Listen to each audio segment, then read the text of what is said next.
এই গোলাপি রঙের ম্যান্ডেভিলাটা কার কাছে আছে? যদি না থাকে অবশ্যই তোমাদের বাগানে সত্যি এই ফুল গাছটি নিয়ে এসো। অসাধারণ দেখতে। প্রথমে হালকা গোলাপি থাকে, যত টাইম যায় মানে 2-3 দিন পরে ফুলের কালারটা ডার্ক হতে থাকে। অসাধারণ রং, লাল, সাদা আর গোলাপি রঙের এই ফুলটি হয়।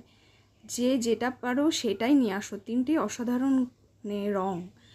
আমি এই গাছটিকে নিয়ে এসেছি মাত্র 2 মাস আগে।